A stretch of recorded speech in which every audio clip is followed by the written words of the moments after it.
सरकारले लगाएको ठेक्का बन्दोबस्त भएको ठाउँमा 1 रुपियाँ खर्च गर्ने अधिकार छैन। 1 रुपियाँ हामीले खर्च गर्नु पर्दैन। यो बुढो लानेघाट सडक खण्ड राष्ट्रिय स्तरको सडक खण्ड हो। यसलाई सङ्घीय सरकारले हेर्छ। यसको ठेक्का बन्दोबस्त भइसक्यो, हामीले हात हाल्न पाइँदैन।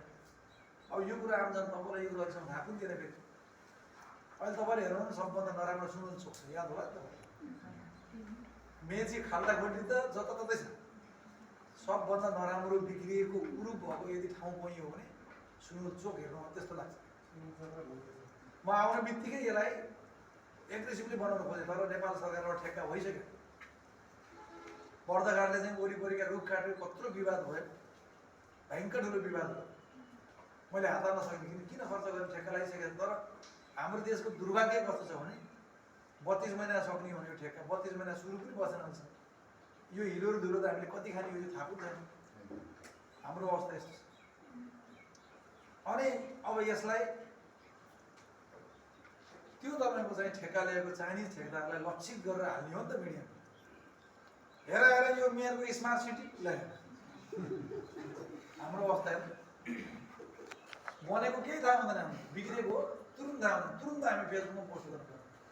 अनि पानी आएर अविरल भएर त मैले सुनौलमा चाहिँ कहिलेकाहीँ यदि पानी हुन्छ कि स्मार्ट सिटी भनेर फोटो खिचिदिन्छ मान्छे। पहिला के बुझ्नु पऱ्यो भने 5 दिनसम्म डुब्यो भने बल्ल हामीलाई फोटो खिचेर हालियो। क्षमताभन्दा बढी पानी आएपछि एकछिन त जम्छ नि त। हाम्रा संरचना कस्तो छ, हामीले त्यही भएर नक्सा नबनाइकन, घर नबनाउनुहोस्, नक्सा पास नगरिकन, नगरपालिकाको स्वीकृति नलिकन नाली नबनाउनुहोस् भनेको कारण यही हो। प्लटिङ गर्दाखेरि नगरपालिकामा स्वीकृति लिनुहोस्, हेम पाइपहरू हाल्दाखेरि स्वीकृति लिनुहोस्, पाइप बिछाउँदा स्वीकृति भनेको कारण यही हो। तपाईँले स्वीकृति लिनु भएन भने तपाईँले आफ्नो हिसाबले बनाउनुहुन्छ।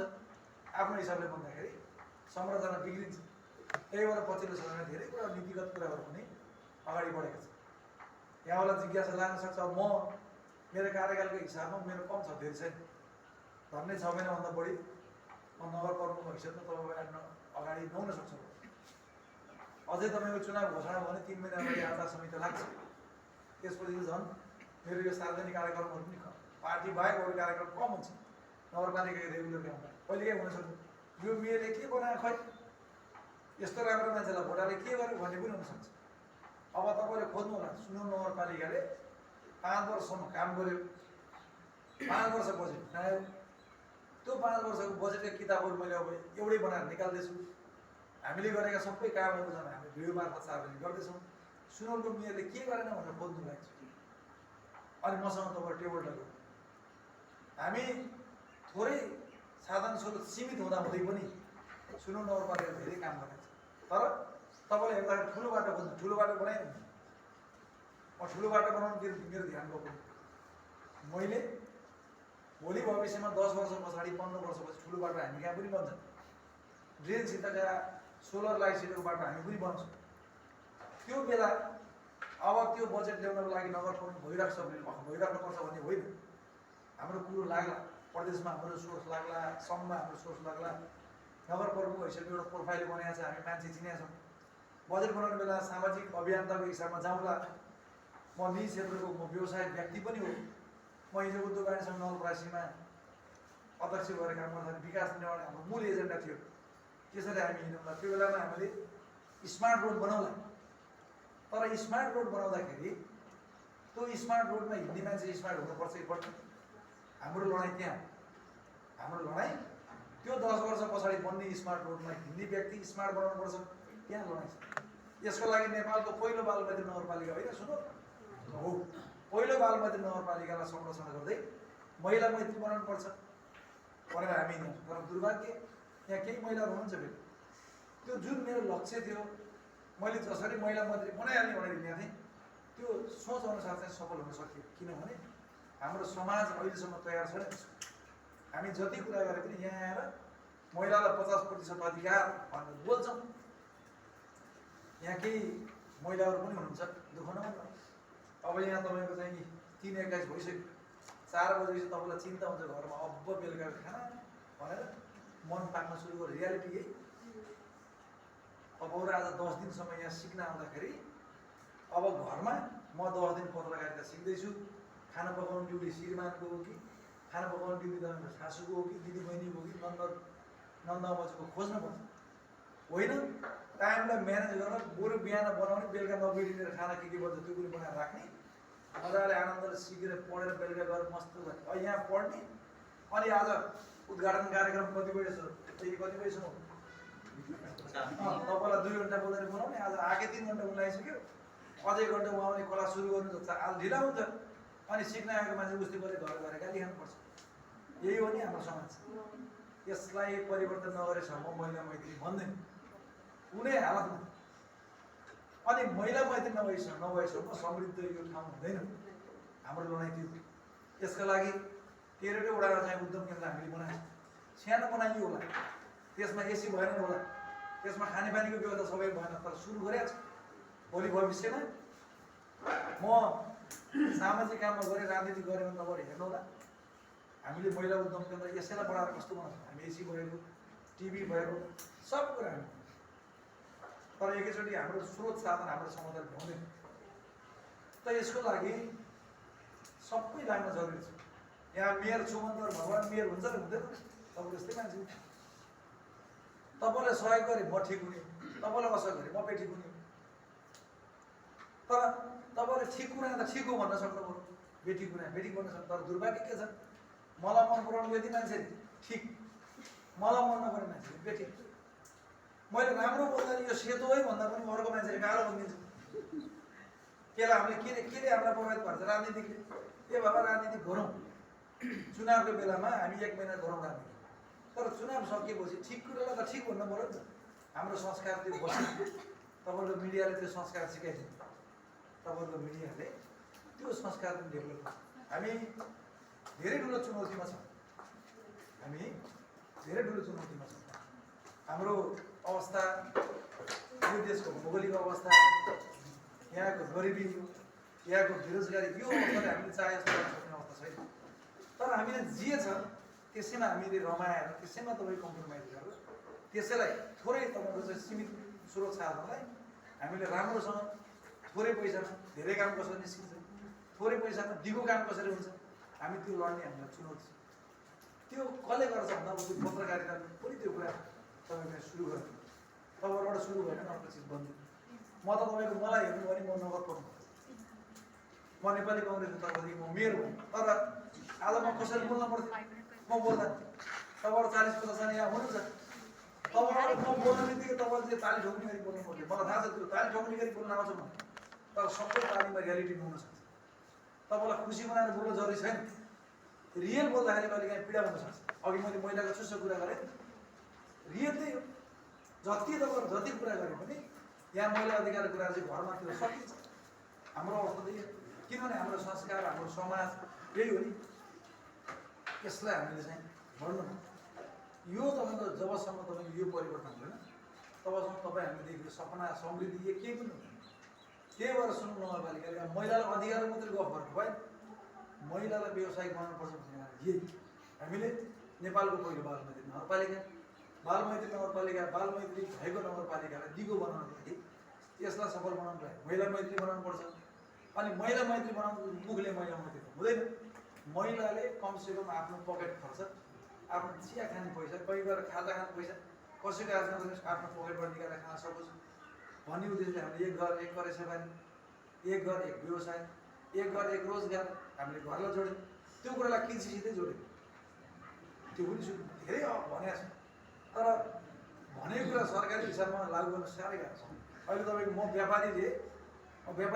व्यापार पनि गर्छु मेरो बिजनेसमा म काम गर्दाखेरि म डिल गरेर काम गरिदिइहाल्छु तर नगरपालिकामा त्यो काम गर्न सक्दिनँ नगरपालिकाको आफ्नो नीति हुन्छ आफ्नो सिस्टम हुन्छ स्थानीय सरकार संरचना नभइ हुन्छ सङ्घीय सरकारले दिएको निर्देशन हुन्छ संविधानले दिएको अधिकार हुन्छ कार्यपालिकाले गरेको निर्णय सभाले गरेको निर्णयभन्दा बाहिर जाने अधिकार हुँदैन केही पनि गर्न सक्दैन मैले भन्ने बित्तिकै सबै कुरा हुँदैन त्यो भएर हामी सिस्टमलाई पनि फलो गर्दाखेरि कहिले काहीँ हाम्रा यी तपाईँको कानुनले हामीलाई कहिले काहीँ पछि पारेको तर त्यो भयो भने पनि हामी त्यो पारेर भन्न सक्ने अवस्था छैन अहिले समयअनुसार परिमार्जन भएको अवस्था पनि छ त्यो भएको भएर अब अहिलेको पत्रकार तपाईँहरू सिक्ने तपाईँहरूले चाहिँ त्यसलाई ठिक तरिकाले सिक्नु भएन भने सुरुबाटै तपाईँले चाहिँ यो 10 दिनसम्म तपाईँहरू सिक्नको लागि राम्रोसँग धेरै कुराहरू जोडिया छ यो पत्रकारसँग धेरै कुराहरू जोडिन्छ यसले समाजलाई परिवर्तन गर्ने ठुलो तपाईँको एउटा मेरुदण्ड पनि। मैले अघि भने समृद्ध सुनौलो बनाउने हाम्रो अभियान हो, त्यसको एउटा इच्छा पनि हो। र तपाईँहरूको पत्रकारिता सही ठाउँमा प्रयोग गरिदिनु त्यति मात्रै। उही बोका जस्तै केस भइदियो भने सबै कुरा भेट्यो। तर यहाँ दुर्भाग्य कस्तो हुन्छ भने मलाई सबभन्दा मेरो नजिकको मान्छेले त्यसमा कमेन्ट गरेको छ, मैले हेरेछु नि। उसले बुझेर मलाई थाहा छ मसँग व्यक्तिगत रिसिभ पनि हुनसक्छ, तर व्यक्तिगत रिसिभ भनेर गलत कुरा ठिक लेख्न कहाँ हुन्छ? कहाँ? यो कुरा तपाईँले करेक्सन गर्नु। तपाईँहरूसँग मेरो अपेक्षा यही। सुनौलमा एउटा मान्छे ठिक भयो भने त्यसको कहिलेको असर मलाई हुन्छ, राम्रो हुन्छ। सुनौल बन्दाखेरि म बन्दिनँ, सुनौल बिग्रियो भने म जति ठुलो कुराहरू म बन्दिनँ। त्यो भयो भने तपाईँले यो परिवर्तनलाई तपाईँले चाहिँ आत्मसात गर्नु। सुनौलको सन्दर्भमा अब तपाईँहरू पत्रकार सिक्दै हुनुहुन्छ, तपाईँसँग यसरी डाइरेक्ट भेटोला नहोला मलाई थाहा छ। हामीले धेरै कुराहरू सुरु गरेका छौँ। मैले अघि भने ठुल्ठुला संरचना हामीले बनाएनौँ, तर सुशासनको हिसाबमा हामीले गरेको काम, हामीले 10 वर्ष पछाडि बन्ने स्मार्ट सिटीका कुराहरू आएन, स्मार्ट रोडका कुराहरू आयो। 10 वर्ष पछाडि 15 वर्ष पछाडि ती बन्ने चिजमा त्यसमा अनुशासनसँग हिँड्ने मान्छे हामीले बनाउँछ। अस्ति मैले एउटा माड बनाएको छु, तपाईँले घुम्दै आउनुलाई भने कहाँ यस्तो खर्च गरेर तपाईँले चाहिँ त्यो मुख धुने ठाउँमा के भन्छ त्यो बेसन हालेर बनाएको है, पहिलो दिन बुकार खाएर दिएर चाहिँ गाडी त्यस्तो महँगो तपाईँको ग्रेनाइट हालेर बनाएँ। त्यो कौन मुख धुन गरेर हातै बनाइदिइहाल्यो। अब मैले बनाएको रोड त्यस्तै भयो भने बन्छ। त्यो रोड बन्न हुँदा अगाडि त्यहाँ पुकार खाएर थुक्न हुँदैन भन्ने कुरो सिकाउनु पर्छ भन्ने लडाइँ हो हाम्रो लडाइँ। के हो हामीले भर्खरै मेयर बनाउँदाखेरि यहाँ स्मार्ट सिटीका धेरै गफ। म स्मार्ट सिटी भन्नै सक्छु, किनभने अझै पनि म स्मार्ट बन्न सक्दिनँ। मेरो बच्चाले मेरो घरमा बिस्कुट खाएपछि चाउचाउ खाएपछि आफ्नो मम्मीलाई सोध्नुपर्छ यो फाल्ने ठाउँ कहाँ छ, तर हामी फ्याट्ट फालिदिन्छौँ। बन्छ स्मार्ट बनाएर बन्छ बोल्दैन, हामीले गफ गर्दा भएन। पहिला स्मार्ट बनाउनु त घर स्मार्ट हुनु पऱ्यो नि, अनि घर स्मार्ट भए छिमेकी स्मार्ट हुन्छ, अनि छिमेकी स्मार्ट भएपछि अटोमेटिक टोल स्मार्ट हुँदै हुँदै सुरु हुने हो नि। मैले चिज हाम्रो नेपालमा नबनेको कहाँ, हाम्रो नेपालमा नबनेको कहाँ, हाम्रो नेपालमा धेरै चिज भने। म तपाईँलाई एउटा उदाहरण दिन्छु। ऊ यहाँनिर एउटा सार्वजनिक शौचालय भन्छ कि त्यहाँ हेरौँ पछाडि बजारमा होइन, अन्तजी यहाँ आउनु भएको छ। यो आउनुमा उहाँको योगदान छ। उहाँ चाहिँ खानेपानी होइन के हुन्छ त्यसलाई फन्ड बोर्डमा चाहिँ उहाँ डाइरेक्टर। त्यो चाहिँ सार्वजनिक शौचालय बाँड्ने भएपछि उहाँलाई फ्याट्ट आफ्नो नाममा आउनु भनेपछि मलाई फोन गर्नु पऱ्यो। मैले चाहिँ यो हाटबजारमा एउटा हातले बनिदिनुहोस् मलाई भनेपछि यहाँ पऱ्यो। तर दुर्भाग्य के भयो भने यसको चुनौती मैले त्यही भएर यसको ओपनिङमा चाहिँ त्यो बजारको अध्यक्षलाई बोलाएर यो चाहिँ तपाईँ लिनुहोस्, त्यसको सरसफाइ भयो भने तपाईँलाई मैले खबरदारी गर्छु भने हामी बनाउँछौँ। तर सञ्चालन गर्ने र संरक्षण गर्ने सबभन्दा ठुलो दुर्भाग्य यही नै रहेछ। बनाउने ठुलो कुरो होइन, त्यसलाई तपाईँको दिगो हिसाबले चाहिँ तपाईँको चलाउने च्यालेन्ज छ। त्यो गर्नु भएर तपाईँहरू त्यो समाजलाई परिवर्तन गर्ने किसिमले पनि अगाडि बढ्नु। तपाईँहरू सुध्रिनु भएन भने यहाँ कोही सुध्रिनु भन्छ। तपाईँले सुरु गर्नु, मन परेको मान्छेलाई ठिक, मन नपरेको मान्छेलाई बेठिक, आफूले भनेको मान्छेले भने ठिक, आफूले नभनेको मान्छेले भने बेठिक। पत्रकारितामा त्यो गर्नु हुँदैन। त्यसैलाई पत्रकारिताले करेक्सन गर्नु। त्यही कुरा पत्रकारितासँग के भएर राष्ट्रको चौथो अङ्क भन्ने पत्रकार भन्ने मात्रै होइन, कामले देखाउनु। यो कुरामा तपाईँलाई अनुरोध छ। आज तपाईँहरू नयाँ फेसमा भर्खरै आधारभूत तालिम गर्दै हुन्छ नि, यो तपाईँहरूमा सकारात्मक सोच भएन भने मेरो पेसाले समाजलाई सुधार गर्नुपर्छ, मेरो पेसाले समाजमा भएको कमी कमजोरी सुध्रिनुपर्छ, मेरो पेसाले तपाईँको चाहिँ ठाउँ नपाएका लुकेका समाजभित्र दबेका चिजहरू बाहिर आउनुपर्छ, मेरो पेसाले पुलको काम गर्नुपर्छ। त्यो तपाईँले सोच्नु भयो भन्दा सुनौल नगरपालिकाले 4.5 वर्ष करिब भयो। हामीले समृद्ध बनाउने गर्दै गर्दाखेरि हामीले त्यसका आवश्यकताहरू हामीले वडा कार्यालय, स्वास्थ्य चौकी, हस्पिटल, हाम्रो पार्क, हाम्रो औद्योगिकरण, हाम्रो अटो भिलेज, हामीले सबै कुरा संरचना बनाएको छौँ। हाम्रो धार्मिक क्षेत्र कुन हो, पर्यटकीय क्षेत्र कुन हो, कृषि पकड क्षेत्र कुन हो, सबै कुरा हामीले बनाएको छौँ। हामी पछाडि आउने साथीहरूले इमान्दारसँग त्यसलाई फलो गर्यो भने तपाईँको 10 वर्षमा सुनौल कायापलट हुन्छ। अब हामी पछाडि आउने साथीलाई वडा कार्यालय बनाउनु खोज्दै हिँड्न जरुरी छैन। अब हामी पछाडि आउने साथीलाई नगरपालिकाले बिल्डिङ खोज्दै हिँड्न जरुरी छैन। अब हामी पछाडि आउने साथीलाई स्वास्थ्य कार्यालय कहाँ बनाउन खोज्नु पर्दैन। अब हाम्रो सबभन्दा प्रसिद्ध मन्दिर कहाँ हो त्यो खोज्नु पर्दैन, प्रसिद्ध सबभन्दा राम्रो पार्क कुन हो खोज्नु पर्दै पर्दैन, सबै कुराहरू अगाडि बढाइदिन्छ। खालि हामीले यसलाई सकेर फिनिसिङ गर्नु मात्र बाँकी छ। अब फिनिसिङ मैले हिल पार्क बनाउँदैछु, 15 वर्षको योजना, 25 करोड लागत, भर्खर 2 करोड खर्च भयो। मेरो कार्यकालमा त बन्द, तर मभन्दा पछि आउने साथी त्यस्तै प्रायोरिटी दिएर अगाडि बढ्नु। तपाईँहरू कहिले काहीँ घुम्न जानु होला, हामीले 4वटा ठुल्ठुलो धार्मिक स्थल छ, बाबा वर्धगोरिया, महलपोखरी मन्दिर, त्यस्तै गरेर तपाईँको तरगोल ताल एकचोटि घुम्न जानु होला। अनि गैरीनाथ मन्दिर सुनुका सबभन्दा प्रसिद्ध, अनि मामी सती सेवडी, यिनीहरू हामीले त्यही किसिमले तपाईँको डेभलप गर्दैछ। हामीले एक खेल मैदान, एकवटा तपाईँको चाहिँ एक बाल विकास हुन अगाडि बढाएको छ। तर बनाएर मात्रै हुँदै भयो, किनभने हामीले जबसम्म हाम्रो व्यवहारमा तपाईँको परिवर्तन गर्न सक्दैनौँ तबसम्म हुँदैन। म तपाईँहरूसँग 1 मिनट समय लिइहालेँ। म एकचोटि अमेरिका गर्थेँ, त्यहाँको यस्तै 30-35 जना 40 जना साथी सुन्नुभयो मेरो त्यसलाई वेलकम गर्नु पर्यो भने म त गएँ, उहाँहरूको कुरा सुनेँ, एकछिन बोल्न पठाएको, म तपाईँहरूको कुरा सुन्छु अनि बोल्छु भने सबैले आफ्नो कुरा यो भयो त्यो भयो, अलिक त्यहाँ बसेँ नेपालको कुरा गर्नु। म उहाँलाई भने मलाई बोल्न लगाएपछि मलाई त वेलकम त गर्नु बोलाउनु, गल्ती गर्नुभयो तपाईँले अनि मैले मुखमा नबोलाउनु पर्थ्यो कि कमसेकम नेपालबाट त्यति टाढाबाट मिलेर आएको छ, 120 को फरक हो। अमेरिकाको 1 रुपियाँको नेपालमा 120 रुपियाँ हुन्छ, यति दूरी छ। विकासको कुरा गर्नु भने 500 वर्ष फरक छ। तपाईँले सिकाउने त अमेरिकामा बसेको मान्छेले त भ्रष्टाचार नगरे, यहाँको हेरेर त्यस्तै गराएर नेपाल हुन्छ नि त एउटा मतलब। अनि तपाईँले नेपालको चिन्ता किन लिनु पर्यो? तपाईँले यही रमाउनु नेपालको चिन्ता लिनु पर्यो। तपाईँलाई चिन्ता लिने अधिकार हुन्छ। म यस्तै गऱ्यो भने मलाई खाना बोलाएको छ, म त उल्टी रिसाएर गाली गर्छु, यही पुरा आदि। अनि त्यो साथीहरू मलाई के भन्नु भने यस्तो मान्छे पनि गरेँ, अरू त आफ्नो बढाइ चढाइ गरेर गफ गर्नु, तपाईँले रियलमा कुरा। मैले उहाँलाई खालि रिक्वेस्ट के गरेको, अमेरिकामा बस्ने नेचर नेपालकै छ, ठ्याक्कै जस्ता चाहिँ हाम्रो जस्तो। त्यहाँ कस्तो छ भने 8वटा गाडी अट्ने 12वटा गाडी अट्ने एउटै तपाईँको बाटो, 120-130 मा दौडाउँदा पनि तपाईँको चाहिँ तपाईँले ड्राइभ गर्दाखेरि पछाडि गाडी कुन स्पिडमा आएको छ तपाईँ छोड्ने हो कि त्यसलाई आफै छोडिदिनुहोस्। यहाँ त्यस्तो हुँदैन। यहाँ तपाईँले कहिले काहीँ मोटरसाइकल चलाउँदा टेस्ट गर्नु होला, तपाईँले मोटरसाइकल दौडाउनुपर्छ, तपाईँलाई हतार छैन, रन्केले गएर एकजना कसैले बाटा क्रस गर्नु हो, त्यो क्रस गर्ने के सोच थाहा छ, यसले मलाई देखाएको अरू दौडाउँछ, त्यो ख्याल छैन नि त। हाम्रो संस्कार हेर्नुहोस् कस्तो छ।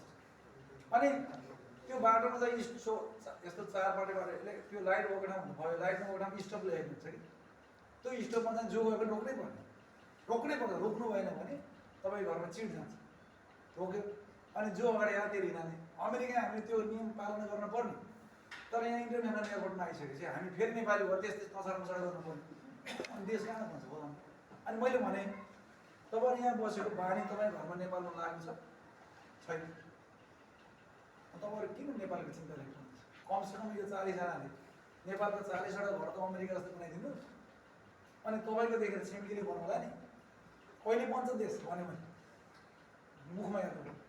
तपाईँले मलाई सक्नुहुन्छ भने एउटा कुनै नगरपालिकामा लगेर त्यो नगरपालिकाको मेयरसँग मलाई भटाइदिएर कमसेकम एउटा सिस्टर सिटी बनाउने वातावरण बनाएर कसैले गरेन, कमसेकम मलाई त्यहाँको नगरपालिकामा लगेर त्यत्रो हुने मान्छेले भनेर लगेर त्यहाँको नगरपालिकामा एउटा सिस्टर सिटी बनाइदिनु भयो, के हुन्थ्यो होला नि, के बस्नु भएर हामीले भन्छ एउटा गर्छौँ अर्को। त्यो तपाईँ हामी अब यथार्थमा अगाडि बढ्ने प्रयास गर्यौँ भने हेर्नुहोस्, यहाँ अर्कालाई दोष लगाएर हाम्रो बानी के छ भने म राम्रो हुनको लागि मैले बिमारीलाई गाल्छु, सब बिमारले बिगारेर नभनिकन म राम्रो नहुने भयो, होइन हुँदैन। आफू राम्रो हुनुको लागि अर्कालाई दोष लगाएर त्यो बानी हामीले अब परिवर्तन गर्छौँ। हिजो जे भयो भए ठिक छ, तर अबको समय अबको प्रविधिले तपाईँहरूलाई सुख दिँदैन, किनभने हामीलाई चुनौती पनि छ। प्रविधि धेरै अगाडि गएको छ, हामी धेरै पछाडि छ। अब आफै हेर्नुहोला, सबको हातमा मोबाइल छ, मोबाइल खोल्नु भने विश्व तपाईँको हातमा हरेक चिज छ, तर अहिले पनि तपाईँ घरमा खाना खानुभन्दा अगाडि हात धुऊ बाबु। हाम्रो अवस्था के, हामीसँग धेरै चुनौती छ, किनभने हाम्रो अवस्था हाम्रो अघि मैले भने भौगोलिक अवस्था, गरिबी, बेरोजगारी, धेरै चिजले हामीलाई अप्ठ्यारो पारेको छ। तर त्यो अप्ठ्यारो पाऱ्यो भने हामीले मन सोच त हाम्रो अप्ठ्यारो पर्दैन होला नि। सोच त हामीले सुधार्न सक्छौँ, मन त हामीले सुधार्न सक्छौँ नि त।